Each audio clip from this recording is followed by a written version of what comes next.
الحمد للہ وحدہ والصلاة والسلام علی من لا نبی بعدہ اما بعد فاعوذ باللہ من الشیطان الرجیم بسم اللہ الرحمن الرحیم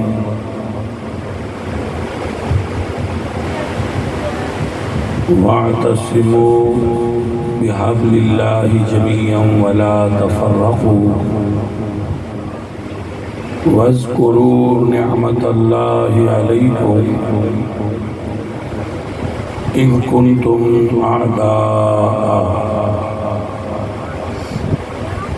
فألف بين قلوبكم فأصبحتم بنعمته إخوانا صدق الله العظيم إن الله وملائكته يصلون على النبي يا أيها الذين آمنوا صلوا علیہ وسلموا تسلیما الصلاة والسلام علیہ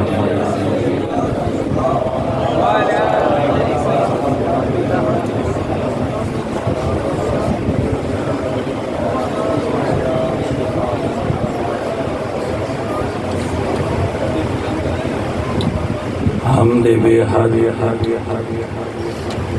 مر خدائے پاک را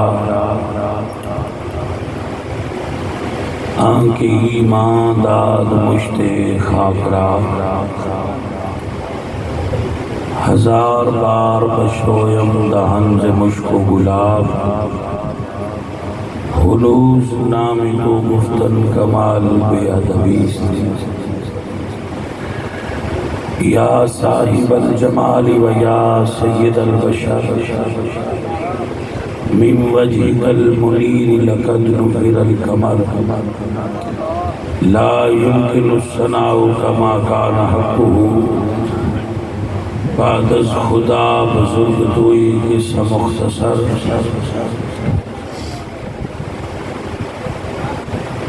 بلغ العلا بکمالہ کشف الدجى بجمالہ حسنت جمیع خصالہ صلو علیہ وآلہ محترم اہل اسلام عشاقان مصطفیٰ محبان صحابہ و اہل بیت، یہ سید شبیر حسین شاہ صاحب رحمۃ اللہ علیہ اور قاری الطاف اللہ سیال صاحب ان کی دھرتی ہے،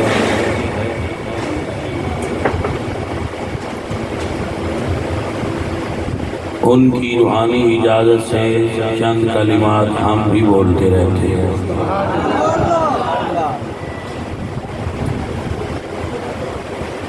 پوری دنیا اہل سنت میں جس شخصیت کی خطابت کا لوحہ تسلیم کیا گیا ہے، اس دھرتی کا تعلق بھی حافظ آباد سے ہے۔ میری مراد خطیب اسلام پیر سید فدا حسین شاہ صاحب عیدہ شرف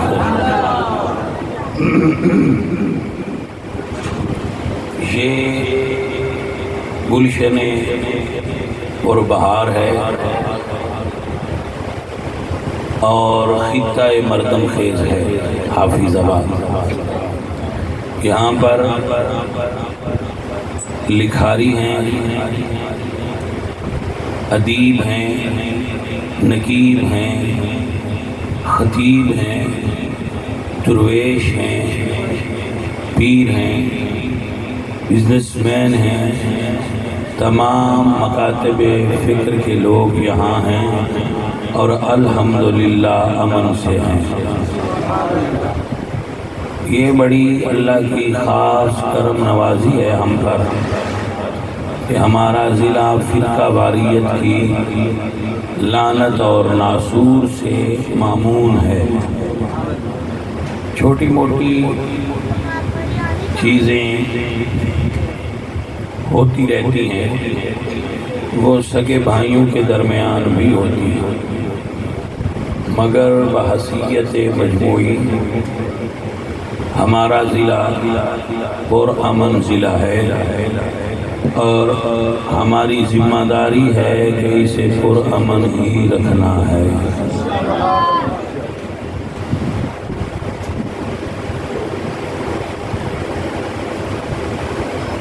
سب سے پہلے میں شکریہ ادا کرتا ہوں ان تاجروں کا جن کی تجارت کے اڈے ذکر مصطفیٰ سے معمور ہیں، جن کی تجارتوں میں بھاؤ تاؤ دکانوں پر بازاروں میں پورا سال لین دین بھاؤ تاؤ کی باتیں ہوتی ہیں، آج وہاں پر آمد مصطفیٰ کی گونج ہے اور عشاق کے سینے عشق مصطفیٰ سے معمور ہیں، تو ان کو اپریشیٹ کرتے ہیں کہ ستارہ مارکیٹ میں عشاقان مصطفیٰ ستارے بن کر اترے ہوئے ہیں اور جہان اہل سنت ان کی پرنور چہروں کی رونق سے معمور ہیں اور ان کے لیے بندہ فقیر دعا گو ہے۔ دوسری چیز جو بہت ضروری آپ کی خدمت میں پیش کرنی ہے وہ یہ ہے کہ سب سے پہلے آپ کو یہ تسلیم کرنا چاہیے کہ میں سنی مسلمان ہوں۔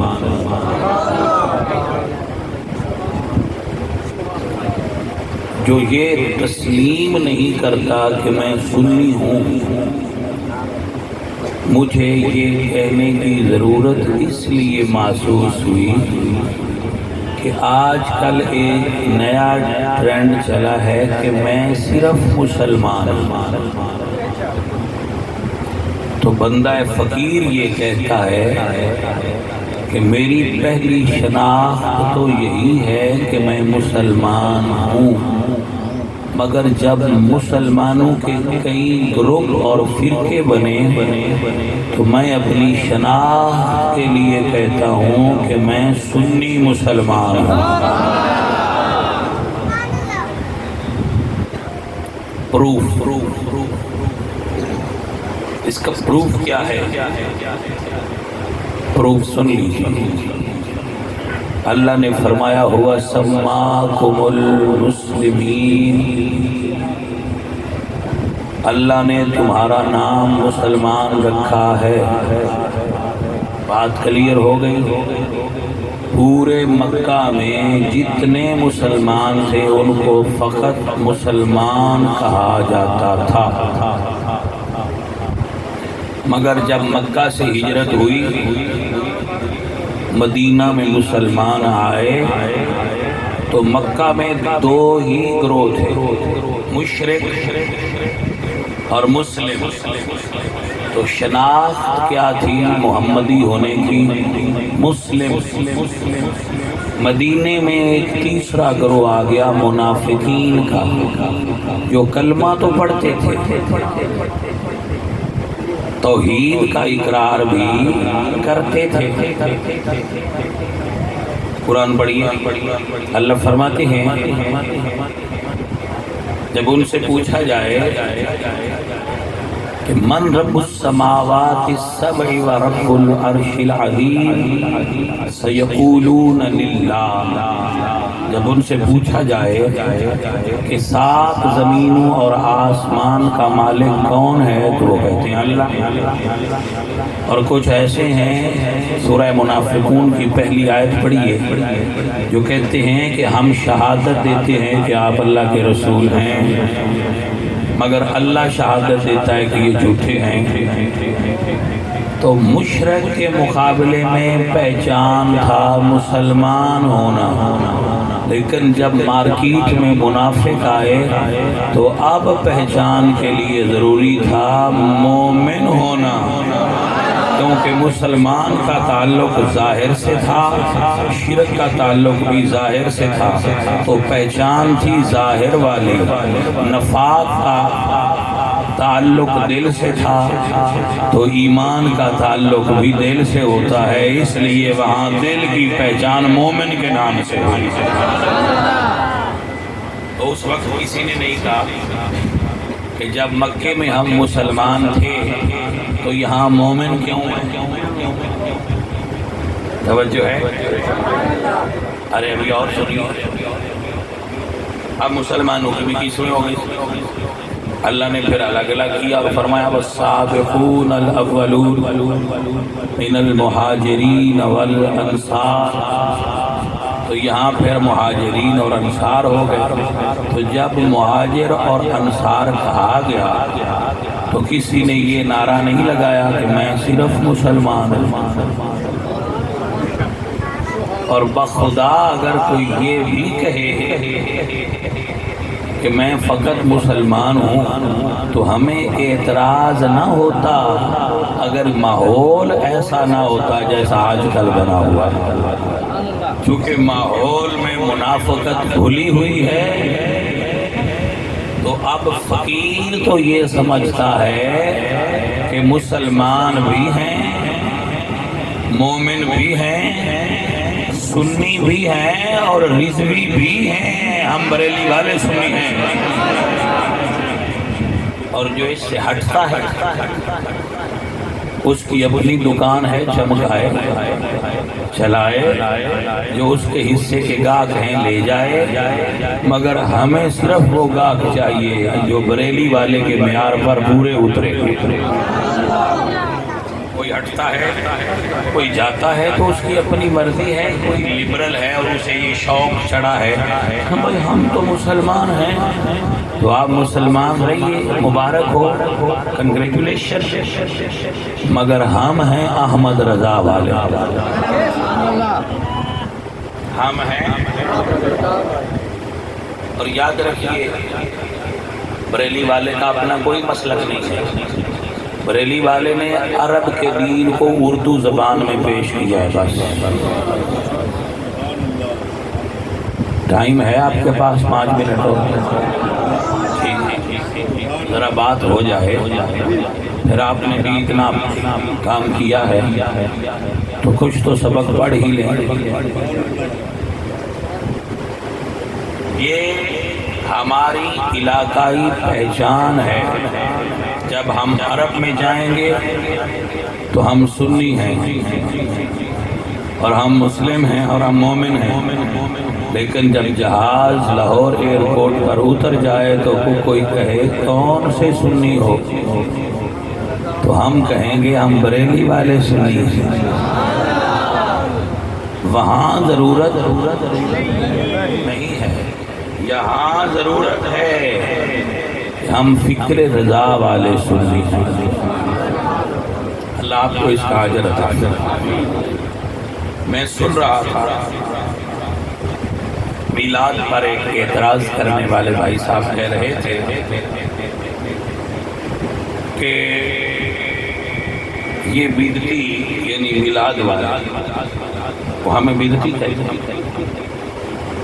یہ بدعتی مکہ میں میلاد کیا کرتے تھے، اور اس وقت کے جو مفتی حرمین ہیں انہوں نے ان سے کہا تھا کہ تمہارے میلاد کے جلوس میں جو خرافات ہیں ان کو بند کرو، مگر یہ مانتے کہاں ہیں، یہ تو اس وقت سے خرافات کرتے چلے آ رہے ہیں۔ اب اس میں پتہ ہے لطف کیا چھپا ہوا ہے؟ انہوں نے یہ بتاتے بتاتے کہ یہ پرانے خرافات کرنے والے ہیں، یہ مان لیا ہے کہ ہوتا مکے میں بھی تھا۔ آپ کو سمجھ نہیں آئی بات؟ یہ انہوں نے مان لیا ہے کہ ہوتا میلاد شریف مکے میں بھی تھا، مگر فرق یہ ہے کہ جو بات اس دور کے احناف سنی حنفی کہتے تھے، بخدا ہم بھی کہتے ہیں کہ میلاد شریف کے جلوس میں عورتوں کو نہ لائیں، ایسے بازار نہ سجائیں جس میں عورتیں اور مرد مخلوط اکٹھے ہو کر ان کو دیکھیں، سیلفیاں لیں، بے حیائی ہو، بے شرمی ہو، مردوں اور عورتوں کا اکٹھا اختلاط ہو تو یہ ثواب کی بجائے گناہ ہے، نہ کریں، چھوڑ دیں۔ کون صاحب شعور اس کی حمایت کرے گا؟ نہیں کرے گا، اس کی حمایت نہیں کرے گا۔ برائی کو برائی کہنے کے لیے جو ہمت درکار ہے، الحمدللہ آج بھی وہ ہمارے اندر ہے۔ ہم کہیں گے ناچ گانے نہ کریں، ہر وہ کام نہ کریں جو شریعت کو مطلوب نہیں، کھانا اچھا پکائیں۔ اگر آپ کتب میلاد کا مطالعہ کریں تو تخمینہ یہ بنتا ہے کہ حضرت سلطان والا جہاں، سلطان المسلمین، فاتح بیت المقدس سلطان صلاح الدین ایوبی 9 ارب روپیہ میلاد پر خرچ فرمایا کرتے تھے۔ آپ کیلکولیٹر لگائیے، دیکھیے، تقریباً 9 ارب روپیہ آپ میلاد پر خرچ کرتے تھے۔ تو یہاں بھی ایک بڑا لطیف پوائنٹ ہے، لوگ کہتے ہیں کہ یہ میلاد تو شروع ہی ایوبی صاحب نے کیا تھا، یہ تو پہلے ہوتا ہی نہیں۔ سلطان صلاح الدین ایوبی یہ میلاد کا جلوس نکالنے والا اور میلاد کرنے والا تھا، یہ بدعت اس نے ایجاد کی۔ کچھ لوگ یہ کہتے ہیں، تو میں پھر کہتا ہوں اس سے بھی مایوس نہ ہوں، اس میں بھی ایک خیر چھپا ہوا ہے۔ کیا کہ تم نے سلطان صلاح الدین ایوبی کو بدعتی کہہ کر یہ مان لیا کہ بیت المقدس فتح کرنے کا صحرا میلاد والوں کے سر ہی سجا تھا۔ یہ فساد والوں کا کام نہیں، میلاد والوں کا ہی کام ہے۔ اور ایک جملہ سنیے، یہ فقیر کا جملہ ہے اور آپ اس کو لکھ لیں۔ آپ بڑے سیانے ہیں، آج کل تو ماشاءاللہ کمپیوٹر کا دور ہے، آپ بیٹھ جائیں گوگل پر اور سرچ کریں کہ جب رسول اللہ کا وصال ہوا تھا تو اسلام عرب کی کتنی باؤنڈری میں قید تھا، یہ نکالیے، آپ کو لکیر میں نظر آ جائے۔ اس وقت کے ایک عرب تجزیہ نگار کا جملہ تاریخ کی کتب میں لکھا ہے، میں آپ کو سناتا ہوں۔ آئیں گے میلاد پر تھوڑا گھوم کے آئیے، مزہ آئے گا۔ کتب تاریخ میں لکھا ہے اس وقت کی ایک تجزیہ نگار کا جملہ، اور میں اس کو جملے کی داد دیتا۔ اب آپ کو پتہ نہیں وزن کرنا آتا ہے کہ نہیں جملے کا، مگر وزن کیجیے۔ وہ کہتا ہے کہ محمد صلی اللہ علیہ وسلم کے وصال کے بعد اس وقت اسلام کی حالت مدینے میں ایسی ہے جیسے صحرا میں بھیگی ہوئی بکری تنہا کھڑی ہوتی ہے۔ محمد کے دین کی حالت مدینے میں اس وقت ایسی ہے جیسی صحرا میں بھیگی ہوئی بارش میں بکری اکیلی کھڑی ہوتی ہے، کب بھیڑیا اٹھا کے لے جائے گا۔ اس وقت محمد کا دین اس حالت میں مدینہ۔ جب حضور گئے کچھ لوگ زکوٰۃ کے منکر ہو گئے، کچھ لوگ مرتد ہو گئے اور دین سے پھر گئے، کچھ عورتوں اور مردوں نے دعویٰ نبوت کر دیا۔ طلحہ، مسیلمہ، سجاد، اسود عنسی، اتنے ہی لوگ اٹھ کھڑے ہوئے کہ ہم نبی ہیں۔ اس وقت صدیق اکبر مدینے میں تنہا تھے، مولا علی، عمر فاروق اور عثمان ذو النورین اور جید صحابہ ساتھ کھڑے تھے۔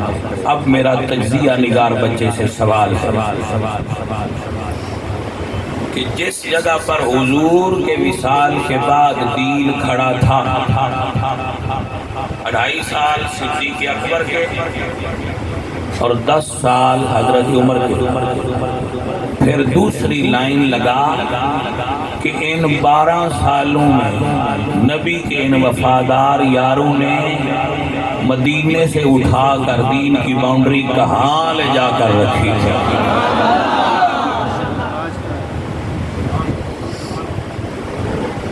اب آپ فقیر کا ایک اگلا جملہ سن لیں۔ اسلام کی باؤنڈریز کو پوری دنیا میں لے جانے والے فاتح افریقہ قطیبہ بن مسلم، فاتح ملتان و سندھ محمد بن قاسم، فاتح اندلس طارق بن زیاد، فاتح عراق اور ایران خالد بن ولید، فاتح قادسیہ و یرموک ابو عبیدہ بن جراح، سعد بن ابی وقاص، فاتح قسطنطنیہ سلطان محمد الفاتح، فاتح آسٹریا البانیہ سلطان محمد القانونی، سلطان دا میگنیفیشنٹ، سلطان محمود غزنوی، سلطان شہاب الدین غوری، احمد شاہ ابدالی۔ اب میں نام گنتا جاؤں وقت دور چلا جائے گا۔ ان سب کا مسلک دیکھ لیں کہ ہاتھ باندھ کر نماز پڑھنے والے تھے۔ اگر آپ مجھے اجازت دیں تو یہ میں کہنے میں عار محسوس نہیں کرتا کہ یہ سارے سنی تھے۔ اب یہ ہے جملہ اگلا، پورے پلانٹ ارتھ میں کسی اور فرقے کا ایک جرنل دکھا دیں جس نے اسلام کو کوئی ملک فتح کر کے دیا ہو، اونلی ون، ایک ضلع دکھا دے کوئی بھائی کا۔ دنیا بھری پڑی ہے، کہتے ہیں تحقیق کا دور ہے، کمپیوٹر آ گیا ہے، تو تمہاری تحقیق کا رخ اس طرف کیوں نہیں مڑتا؟ ساری عمر یہ جھگڑا کرتے گزر گئی کہ فلاں چیز نہیں دی آل رسول کو، فلاں باغ لے لیا، فلاں چیز لے لی، جو لے لی اس کا رولا تو ڈالا ہوا ہے، جو اسلام کو دیا کبھی اس کو بھی گن لیا کرو۔ برا تو نہیں لگا؟ اپنی عادت ایسی کہ ہم بات کرتے کرتے بات سمجھا جاتی ہیں، اگر کوئی سمجھ لے۔ تو بھائیو، میں آپ نوجوانوں سے کہتا ہوں کہ آج آپ کو مسلمان بننے کی فکر چڑھی ہے کہ ہم صرف مسلمان ہیں اور اپنے اسلاف سے چڑھتے ہو، تم سے کشمیر نہیں لیا جا رہا، تم سے غزہ نہیں لیا جا رہا، تمہیں ہر جگہ مارا جاتا ہے۔ ارے جو تلوار لے کر نکلے، اب میں جملہ بولتا ہوں اگر کسی کو سمجھ آ جائے، حضرت نعمان رضی اللہ تعالیٰ عنہ، یہ تابعین میں سے ہیں، یہ جب بحیرہ مردار کے پاس پہنچے تو اس وقت عرب کی تاریخ میں یہ دنیا کا آخری کونا تھا جو اس وقت معلوم لوگوں کو علم تھا. تو آپ نے گھوڑا دریا میں ڈالا. جب گھوڑے کے کمر تک پانی آ گیا تو آپ کے ہاتھ میں علم تھا. تو اس کو پانی پر یوں مارا اور آسمان کی طرف منہ کر کے ایک جملہ کہا, اللہ تیری زمین یہاں ختم ہو گئی, اگر اس سے آگے ہوتی تو میں تیرے دین کا پرچم وہاں تک لے کر جاتا. حضور نے جب وصال فرمایا تو صحابہ کی تعداد 2.5 لاکھ سے 1.25 لاکھ کے درمیان تھی. حجاز میں صرف 10,000 صحابہ کی قبریں ہیں. 2.5 لاکھ میں سے باقی سارے پوری دنیا پر جا کر شہادت کی نیند سوئے. کسی نے سوچا کہ کس لیے تشریف لے گئے تھے؟ ہمیں تاریخ سنائی گئی, ہم نے سنی, ہمیں اوراق پڑھائے گئے, ہم نے پڑھے, ہمیں پروپیگنڈا کیا گیا, ہم اس کے متاثر ہوئے اور صحابہ کے خلاف لکھا. پیارے عزیزو, لوگ کہتے ہیں صحابہ نے جلوس نہیں کیا. ہم جلوس جو کہ رہ گئے ہیں وہ کفر کا جلوس نکالنے میں مصروف تھے. ہم جھنڈے لے کر جاتے ہیں نبی کے نعرے لگاتے ہوئے اور رات کو واپس آتے ہیں. وہ واپس نہیں آتے تھے, جدھر جاتے تھے وہیں جھنڈے گاڑ کر شہادت اٹھا لیا کرتے تھے. تم ہم سے پوچھتے ہو وہ کدھر میلاد کرتے تھے؟ شیم آن یو. تمہیں کیا پتا صحابہ کس بڑے کام میں مصروف تھے. صحابہ فرض میں مصروف تھے. یہ مستحب ہے تو فرض چھوڑ کر مستحب کی طرف چل پڑے. ایسی مت ماری گی لوگوں کی. یہ صحابہ نے جلوس نہیں نکالا, ہم جلوس نکال کر رات کو واپس آتے ہیں. وہ مدینے سے یار کا جھنڈا اٹھا کر نکلے پھر واپس نہیں آئے. جاؤ قسطنطنیہ کی دیواروں کے ساتھ تمہیں میزبان رسول ایوب انصاری کا مزار آج بھی بتایا تھا کہ ہم جلوس لے کر یہاں آئے. نادان لوگ ہیں, سمجھتے ہیں کچھ نہ, بس ڈنڈا دینے کے بعد. پیارے بچوں, آپ کے ذمہ یہ تحقیق لگاتا کہ مجھے دنیا میں وہ جرنل دکھائیں جس نے ایک ضلع بھی فتح کر کے مسلمانوں کو دیا ہو اور وہ سنی نہ ہو. جب بھی کسی فاتح کا نام آئے گا تو وہ آپ کو اہل سنت میں سے نظر آئے گا.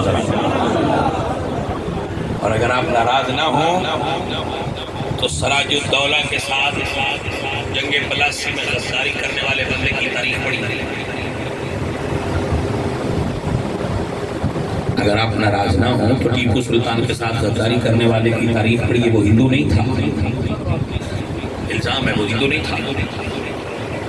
اگر آپ ناراض نہ ہوں بھائیو میر جعفر اور میر صادق کی تاریخ اٹھائی. اگر آپ ناراض نہ ہوں تو بغداد پر حملہ کرنے والے وزیر ابن الکمی کو پڑھیے. غداروں میں کوئی سنی نظر نہیں آئے گا, فاتحین میں کوئی اور نظر نہیں, صرف سنی نظر آئے گا. آپ کی تاریخ اتنی تاریخ نہیں تھی جتنے آپ مایوس ہیں. اس کی وجہ یہ ہے کہ ہمیں نیٹ کی سمجھ ذرا لیٹ لگی. اس وقت تک مخالفین کام ڈال چکے تھے. مگر آپ اب پریشان نہ ہوں, جو لوگ کام ڈال رہے تھے اب ان کو بھی کچھ ڈل گیا ہے.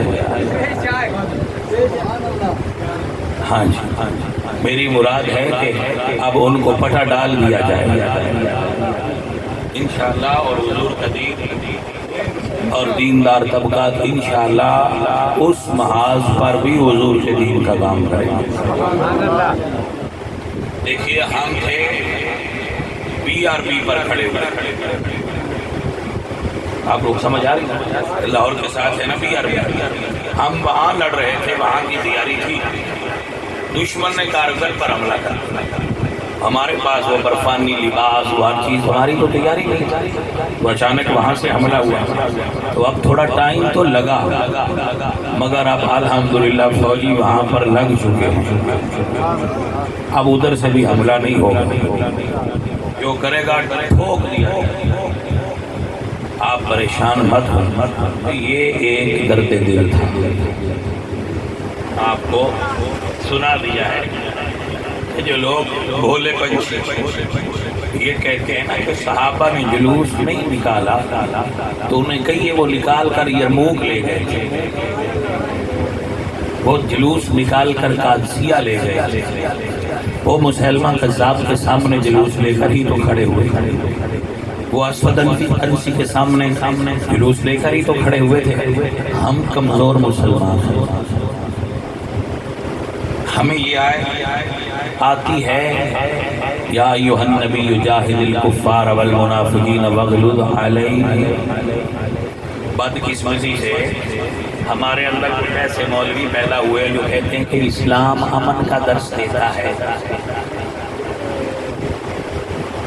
بھلے ہو کبھی حضور کی حیات ہی اٹھا لیں، اسلام اپنوں کے ساتھ درس دیتا ہے امن کا۔ وہ 28 جنگیں حضور نے کس کے خلاف لڑی؟ اگر اسلام فقط امن کا درس دیتا ہے تو یہ صحابہ کو امن کا درس نہیں آتا تھا جو ساری زندگی لڑتے رہے؟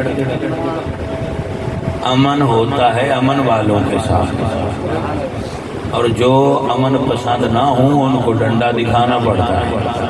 یہ آپ کو بابا خادم رضوی کے سوا کوئی نہیں سمجھا سکتا۔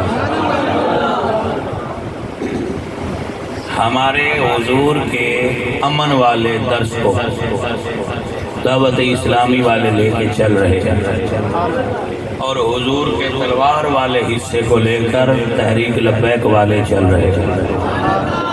یہ دونوں ہمارے دھڑے ہیں اور دونوں کے پاس رسول اللہ کا ہی پیغام ہے۔ دونوں اپنے اپنی جگہ پر رہ کر کام کریں، ایک دوسرے کو کچھ نہ کہیں، دونوں ٹھیک کر رہے ہیں۔ ہمیں آپس میں لڑنا نہیں، بلکہ کأنہم بنیان مرصوص، ہم نے رسول اللہ کے دین کو مل کر کامیاب کرنا۔ سنی ہے بیدار جہاں میں، یہ دنیا کو ہم نے بتلانا ہے۔ آسان ہو رہی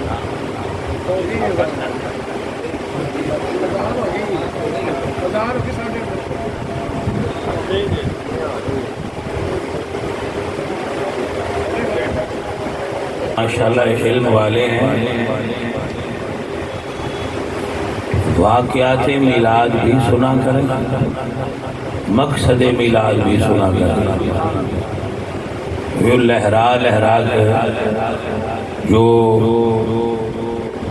میلاد شریف پڑھتے ہیں نا ہمارے خطبہ، وہ بہت اچھا ہے، ہم بھی پڑھ لیتے تھے، اب بھی کبھی کبھی پڑھ لیتے ہیں، مگر اس میں کچھ قوم کو نالج بھی دینا چاہیے۔ یہ آپ کمپیوٹر دیکھتے ہیں، نیٹ دیکھتے ہیں، تو ان کو کچھ نالج بھی ہونا چاہیے، بیان کرنے والے کو بھی ہونا چاہیے اور پھر ڈیلیور بھی ہونا چاہیے۔ تو اب ہم 15 صدیوں سے اماں حلیمہ کی لاچی کا تذکرہ تو سن رہے ہیں۔ ارے بھائی اب آگے بھی چلیے، ہم اماں حلیمہ کے حضور کے ساتھ پیار کے اقرار کرنے والے ہیں۔ یہ ہمارے قلوب کو جلا بخشتی ہے نعت مصطفیٰ، یہ تو پڑھنی چاہیے اور ہم بھی پڑھتے ہیں، مگر جانے من اصل چیز ہے مقصد میلاد۔ جو میلاد سننے آئے ہیں ان کو میلاد کے قریب کرنا۔ تو آپ قبلہ فقیر کا سنی میلاد شریف سے۔ اماں جی حلیمہ فرماتی ہیں کہ حضور کے میلاد کے 6 دن میں حضور کی بارگاہ میں پہنچی، 6 دن اماں جی دودھ آمینہ پلا چکی۔ اب جب اماں حلیمہ تشریف لائیں، آپ نے حضور کو اٹھایا اور اماں آمینہ سے اجازت لے کر دودھ پلایا۔ حضور نے ایک طرف کا دودھ پی لیا، ہائے ہائے، آپ دکاندار بیٹھے ہیں سارے، یہ مسئلہ آپ کے لیے بالخصوص ہے۔ اگر کبھی آپ کی دکان پہ گاہک آ جائیں 10-12، تو آپ کے ساتھ والے کے پاس کوئی گاہک نہیں آیا تو آپ کسی گاہک سے بہانہ بنائیں کہ جو سودا آپ لے رہے ہیں وہ سامنے والے کے پاس میرے سے اچھا ہے اور گاہک ادھر موڑ دیں تو ہو سکتا ہے اس بہانے کو تمہاری نماز سے زیادہ اللہ پسند فرما دے۔ یہ میرا بھائی ہے، میرے سامنے بیٹھا ہے، اس کی آج روزی نہیں لگی تو میں تھوڑی ہیلپ کر دیتا ہوں۔ رزاق تو وہی ہے مگر جو رزق بانٹنے کا سبب بنے اللہ اسے زیادہ عطا کرتا ہے۔ بانٹیے۔ حضور کی والدہ رضائی فرماتی ہے میں نے حضور کو اپنے سینے سے لگایا، حضور نے دودھ نوش فرمایا، میں نے دوسری طرف کیا، ماؤں کی عادت ہوتی ہے، حضور نے دودھ نوش نہیں فرمایا۔ فرماتی ہے میں سمجھا شاید سیراب ہو چکے ہیں، سیر ہو گئے ہیں، پھر کروں گے۔ اگلی بار پھر ایسا ہوا، اگلی بار حتیٰ کہ حضور نے تمام مدت رضاعت میں اماں جی کا ایک طرف سے ہی دودھ پیا۔ وجہ کیا ہے؟ کیونکہ اماں جی کا ایک اور بھی بیٹا تھا جو حضور کا رضائی بھائی تھا، تو حضور نے اپنی امی کی گود میں بھی اپنے رضاعت والے بھائی کا حق نہیں کھایا۔ یہ ہے حضور کا میلاد۔ اب جو گاہک آپ کے پاس آیا ہے وہ حق تو آپ کا ہے، مگر آپ اگر یہ بہانہ گھڑیں گے کہ میرے سے اچھا اس کے پاس ہے میں تمہیں ادھر بھیجتا ہوں، اللہ اکبر کبیر، تو شاید اس بہانے سے مالک ریاض راضی ہو جائے۔ میرے اعلیٰ حضرت فرماتے ہیں بھائیوں کے لیے ترک پستاں کریں، دودھ پیتوں کی نسبت پہ لاکھوں سلام۔ اے میرے محبوب نبی آپ کے انصاف پہ قربان ہو جائیں۔ تو میلاد کا درس یہ ہے کہ دوسروں کا حق نہ کھائیے، دوسروں کے حق کی حفاظت فرمائیے۔ ایک بات یاد رکھ لیں، میری عمر 40 سال پورے ہونے والے ہیں، ماشاءاللہ۔ میں نے ہزاروں کتابیں بلا مبالغہ پڑھی، اس میں مبالغہ نہیں، ہزاروں، اتنے ہزاروں، یہ بہت لمبی تعداد ہے، میں نے ہزاروں کتب پڑھی ہیں اپنے شوق سے، ہر فن میں ہر طرح کی کتب جو ملتی گئی مجھے شوق تھا، میں پڑھتا گیا۔ میں نے اپنی زندگی میں کئی ملکوں کے سفر کیے، پورے پاکستان کے لوگوں سے ملا ہوں۔ میں نے اپنی زندگی میں کسی بندے کو دولت سے رجا ہوا نہیں دیکھا، سیراب نہیں دیکھا سوائے درویشوں۔ تو دنیا داری میں بندہ سیراب نہیں ہوتا، یہ نفس بنا ہوا ہی ایسے ہے، اس کو جتنا ڈالتے جاؤ اس کی پکار بڑھتی جاتی ہے، حال میں مزید اور ہے اور ہے۔ ایک دکان لے لو تو یہ دوسری مانگتا ہے، دوسری لے لو تو یہ تیسری مانگتا ہے، یہ کبھی سیراب۔ ایک بندے نے بابا جی سے پوچھا، ہم تو بابا جی کے ماننے والے ہیں، بابا جی انسان کو اپنی بیوی کے علاوہ دوسری عورتیں کیوں اچھی لگتی ہیں؟ اب مرید ہے جیسا مرضی سوال کر لیں، بابا ہوتا ہی اس لیے کہ سارے سوال کر لیں۔ تو اس نے کہا بیٹا، بابا جی فرماتے ہیں بیٹا سارے جہان کی عورتیں بھی اگر تیری نکاح میں دے دی جائیں تو یہ نفس پکارنا بند نہیں کرے گا۔ تو اس نے کہا بابا علاج؟ فرمایا اپنی کو دیکھ اور نظر جھکا لے۔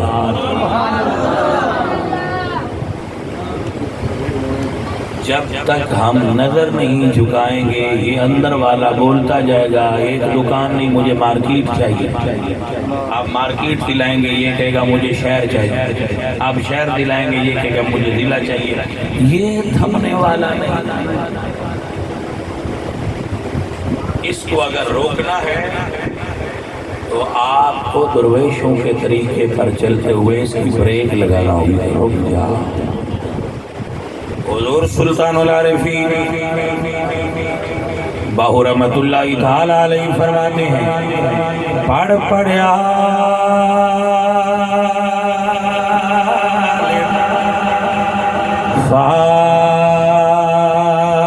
فاضل ہویا تے بھی طالب ہویا زردہ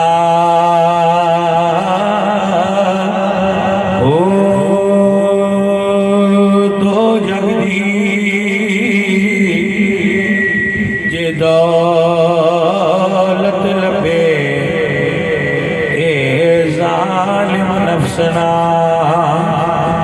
مردہ او باج فقیران کسے نہیں ماریا ظالم چور اندر دا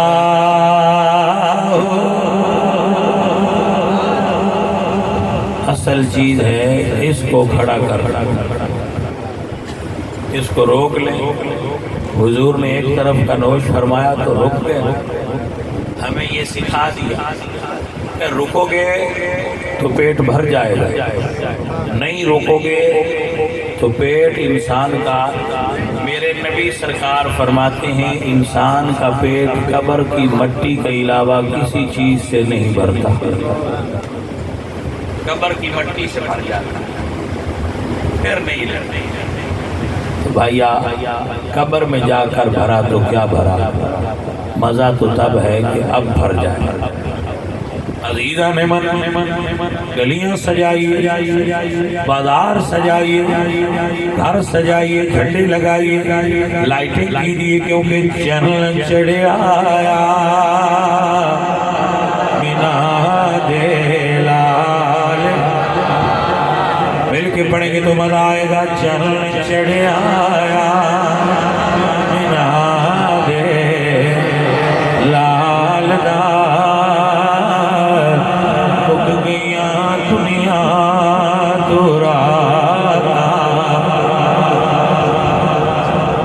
نوری مکھڑا نال زلفاں کالیاں ہو گئیاں قربان وے. نوری مکھڑا نال زلفاں کالیاں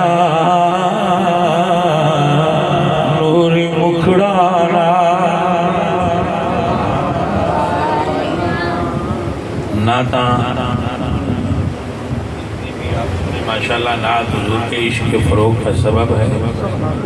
نعت پڑھیے, نعت سنیے, مگر نعت خانوں سے کہیے اوور ایکٹنگ نہ کیا کریں, نعت پڑھتے ہوئے ڈرامے نہ کیا کریں, نعت کے تقدس کو ملحوظ خاطر رکھیں, اور جو ایسا پڑھے اسے کہو بندر بن کے نہ پڑھ, انسان بن کے حضور کی نعت پڑھ. جب میں نعت پڑھنے کو دیکھتا ہوں تو مجھے حیرت ہوتی ہے. اور جو نعت خان فکر اعلیٰ حضرت سے ہٹ کر نعتیں پڑھتے ہیں وہ نعتیں نہیں ہوتی, ان کو سننا گمراہی ہے. ان سے بچیں, اچھا کلام سنا کریں. فکر رضا والے نقیب, خطیب اور نعت خان اور پیر کو مانیے, اللہ آپ کو یقیناً برکتیں عطا فرمائے گا. سنی مسلک کے ساتھ رہیے. سب سے پہلے یہ ماننا ضروری ہے کہ میں سنی ہوں. جو یہ نہیں مانتا اور اس سے گھبراتا ہے اس کو ذرا سی لگ چکے. میں نہیں گھبراتا, سب سے پہلے میں سنی ہوں. علاقائی تشخص کے لیے میں اپنے آپ کو اعلیٰ حضرت کے ساتھ نسبت دیتا ہوں. یہ بات آپ یاد رکھیے. بھولے بھالے سنیوں, اپنے آپ کو سنی کہلائیے. اور سنی وہ ہوتا ہے جس کا عقیدہ ہو تو ہے عین نور تیرا سب گھرانا. رسول سے محبت کرنا اہل سنت کی پہچان ہے۔ ہم حضور کی آل کے عاشق ہیں اور حضور کے ایک بھی صحابی پر تنقید کرنے والا سنی نہیں رہتا۔ سنی وہ ہے جس کا عقیدہ ہو ہر صحابی نبی جو پیر سے ہٹائے اس پیر سے ہٹ جائیے۔ وہ پیر جراثیم زدہ ہے، اس کو وائرس لگی ہوئی ہے، ٹھیک ہے۔ میں دعوت اسلامی میں بیٹھ نہیں، مرید میں ان کا نہیں، مگر جو بات سچی کرے اسے ماننا تو پڑتا ہے۔ جی جو کمپنی اچھی دوائی ایجاد کرے ہر ڈاکٹر کو لے کر استعمال مریضوں پر کرنی چاہیے۔ یہ دعوت اسلامی والوں نے بڑی اچھی دوائی ایجاد کی ہے، ہر صحابی نبی یہ تندرست بندے کو لگائیں تو ٹھنڈ پڑتی ہے، جس کو جراثیم لگے ہوں اسے لگائیں تو جلن ہوتی ہے، لہذا احتیاط سے لگائیں، ٹھیک ہے، مگر جب بھی لگائیں گے تو نفع ہوگا۔ ہر صحابی نبی اللہ آپ کو برکت دے۔